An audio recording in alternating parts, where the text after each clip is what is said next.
Hello students. आज हम लोग क्लास 10 के चैप्टर 12 में जो स्फीयर जो है उसके बारे में चर्चा करेंगे। सबसे पहले हमको जानना है कि गोलक की परिभाषा क्या है, अर्थात गोलक है क्या।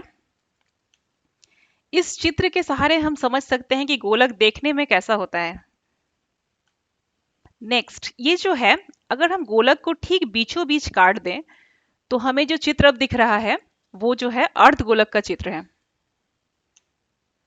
अब कुछ उदाहरण देख लें कि गोलक कौन कौन सी चीज जो है गोलक का उदाहरण हो सकती है। तो सबसे पहला सिंपल सा उदाहरण है फुटबॉल, जो अक्सर हम लोग खेलते हैं जिससे, वो गोलक का एक सिंपल सा उदाहरण है। संतरा, हम लोग अक्सर खाते हैं इसको, ये भी गोलक का एक उदाहरण है। पृथ्वी, पृथ्वी जहां पे हम सब रहते हैं, यह भी एक गोलक का उदाहरण है। अब हम गोलक के आयतन और संपूर्ण सतह के क्षेत्रफल के बारे में जानेंगे। सबसे पहले हम देखते हैं गोलक में ठीक बीचों बीच गोलक का जो है केंद्र होता है। केंद्र से बाहरी तल के किसी भी बिंदु को मिलाने वाली रेखा को गोलक का त्रिज्या या अर्धव्यास कहते हैं। गोलक के आयतन का जो फॉर्मूला है वो होता है 4/3 पाई आर क्यूब घन इकाई,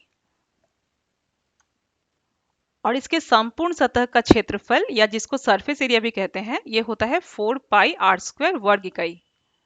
ये दोनों ही फॉर्मूला काफी इंपॉर्टेंट है और इस दोनों फॉर्मूला के सहारे ही हमारे मैक्सिमम क्वेश्चंस जो है वो हम सॉल्व करेंगे।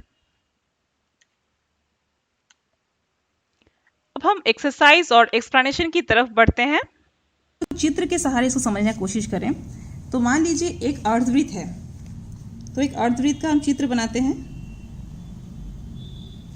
इस अर्धवृत्त को अगर अपने एक्सिस या अक्ष के बराबर 360 डिग्री घुमाया जाए तो जो घन वस्तु प्राप्त होता है उस घन वस्तु को हम लोग गोलक कहते हैं।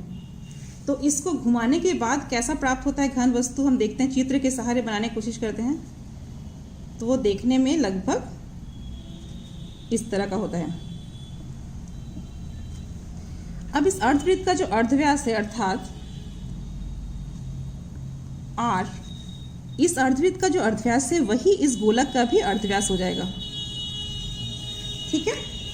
तो इस गोलक का जो बाहरी तल का क्षेत्रफल है, अर्थात ये गोलक बनने के बाद, गोलक जब बन तैयार हो गया तो इसका जो बाहरी तल का क्षेत्रफल है उसका फॉर्मूला हमको सबसे पहले जानना है। तो सबसे पहला सूत्र है नंबर 1, गोलक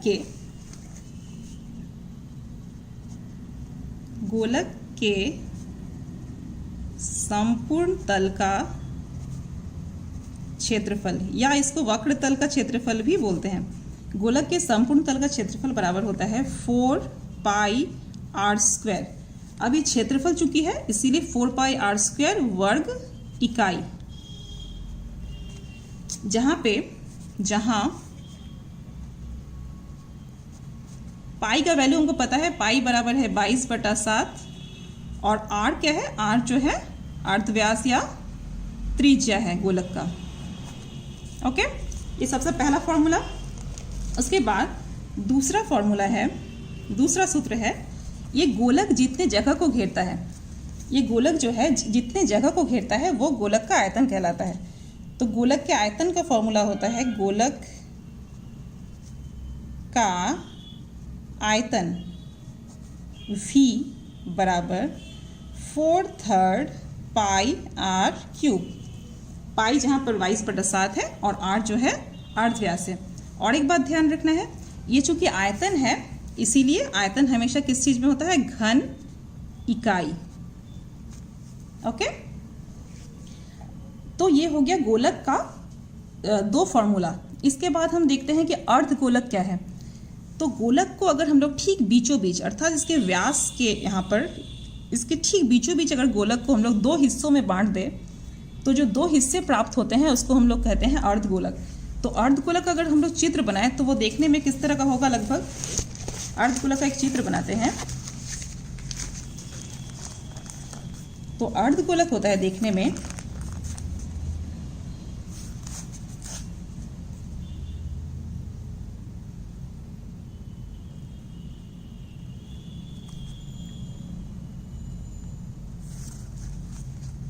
तो इसका भी फॉर्मूला हम लोग लिख लेते हैं, अर्धगोलक का फॉर्मूला। तो अर्धगोलक का पहला फॉर्मूला होता है, इसका देखिए बाहरी जो तल है अर्थात वक्र तल, अर्धगोलक के वक्र तल का क्षेत्रफल, वक्र तल का क्षेत्रफल बराबर होता है गोलक के वक्र तल के क्षेत्रफल का आधा, अर्थात गोलक के वक्र तल का क्षेत्रफल था 4 पाई आर स्क्वायर, तो अर्धगोलक का कितना हो जाएगा 4 पाई आर स्क्वायर बटा 2 अर्थात 2 पाई आर स्क्वायर। तो वक्र तल का क्षेत्रफल हो जाएगा 2 पाई आर स्क्वायर। ये है फॉर्मूला किसका, अर्धगोलक के वक्र तल का क्षेत्रफल। और नंबर 2, अर्धगोलक का आयतन बराबर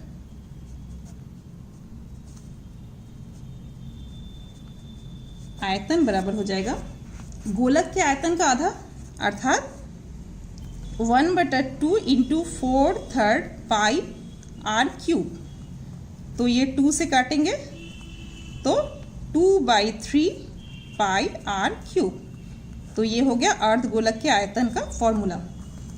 अब क्षेत्रफल जो है वो हमेशा वर्ग इकाई में होगा और आयतन जो होगा वो हमेशा घन इकाई में होगा। तो ये तो हो गया फॉर्मूला। अब हम बढ़ते हैं क्वेश्चंस की तरफ।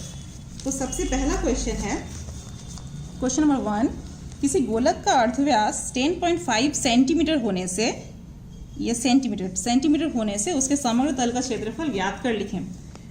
तो क्या करेंगे हम लोग, क्या दिया हुआ है वो लिख लेते हैं। तो आर दिया हुआ है 10.5 सेंटीमीटर, तो इसीलिए समग्र तल का क्षेत्रफल, जिसको हम लोग सरफेस या एरिया या ऐसे भी कहते हैं, तो समग्र तल का क्षेत्रफल बराबर, तो इसको फॉर्मूला हम पुट कर देंगे गोलक के समग्र तल का फॉर्मूला, तो बराबर हो जाएगा 4 पाई आर स्क्वायर बराबर। तो हम लोग इसमें क्या करेंगे, बराबर 4 इंटू वैल्यू पुट करेंगे। तो पाई का मान है 22/7 इंटू आर का मान है 10.5, तो 10.5 का स्क्वायर बराबर 4 इंटू 22/7 इंटू 10.5 का स्क्वायर मतलब 10.5 इंटू 10.5। आप पॉइंट हटाएंगे तो 1 बैठ जाएगा और पॉइंट के बाद एक संख्या है तो 0 बैठ जाएगा, फिर पॉइंट हटाएंगे तो 1 बैठ गया, पॉइंट के बाद एक संख्या है तो 0 बैठ गया। अब हम इसको काटेंगे तो काटने से क्या आता है देखते हैं। तो 7 से ये कट जाएगा, 7 से कटेगा कितने बार में, 15 बार में। तो अब हम लोग इसको क्या करेंगे, अब तो कुछ कटेगा नहीं तो इसको एक काम करते हैं, मल्टीप्लाई कर देते हैं। तो मल्टीप्लाई करने से आ जाएगा 138600 और नीचे में आ जाएगा 100। तो अब देखिए 1010 सब 2 0 कट गया तो 1386। अब ये सेंटीमीटर में था आर, तो इसलिए समग्र तल का क्षेत्रफल जो है ये वर्ग सेंटीमीटर में आ जाएगा। तो ये हो गया हमारा आंसर क्वेश्चन नंबर 1 का। अब बढ़ते हैं नेक्स्ट क्वेश्चन की तरफ, क्वेश्चन नंबर 2। तो क्वेश्चन नंबर 2 क्या है, क्वेश्चन नंबर 2 है, किसी चमड़े का बॉल तैयार करने में 17 रुपया 50 पैसा प्रति वर्ग सेंटीमीटर के हिसाब से 431 रुपया 20 पैसा लगा है। तो बॉल का व्यास ज्ञात कर लिखें। ठीक है, तो इसको हम लोग कैसे ज्ञात करेंगे, देखिए 17 रुपया 50 पैसा एक वर्ग प्रति मतलब एक, तो 17 रुपये 50 पैसा एक वर्ग सेंटीमीटर के हिसाब से लगा है। तो शुरुआत हम करते हैं कि चूंकि क्या दिया गया है वहीं से शुरुआत करते हैं। चूंकि 17.50 इतना रुपया लगा है 1 वर्ग सेंटीमीटर के लिए, अतः 1 रुपया लगा है 1/17.50 वर्ग सेंटीमीटर के लिए। तो इसीलिए 431.20 रुपया जो है वो उतना लगा है, तो इसलिए 431 रुपया 20 पैसा लगा है 1/17.50। और इसको क्या करते हैं, इंटू कर देते हैं, इंटू 431.20।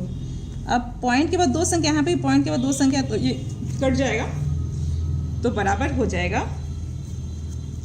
इसको अगर हम लोग मल्टीप्लाई करते हैं तो आ जाए। अगर देखते हैं, पहले काट लेते हैं कि क्या क्या कटेगा यहाँ पे। तो यहाँ पे कटेगा, एक जीरो कट गया और यहाँ से एक जीरो कट गया, तो 4312 डिवाइडेड बाई 175, ठीक है। तो 4312 को 175 से भाग करना है। तो इसको भाग करने से हमारे पास आ जाएगा 24, इसको भाग करके देखिएगा तो आ जाएगा 24.64 वर्ग सेंटीमीटर, क्योंकि यहाँ सेंटीमीटर स्क्वायर वर्ग सेंटीमीटर है, इसलिए ये वर्ग सेंटीमीटर। तो यही वाला जो है ये गोलक का क्या हो गया, संपूर्ण तल का क्षेत्रफल, ठीक है। तो इसीलिए क्योंकि इतना पूरा पैसा लगा है पूरे गोलक के लिए, ठीक है, तो इसीलिए गोलक के संपूर्ण तल का क्षेत्रफल, गोलक के संपूर्ण तल का क्षेत्रफल बराबर 24.64 वर्ग सेंटीमीटर, विच इम्प्लाई।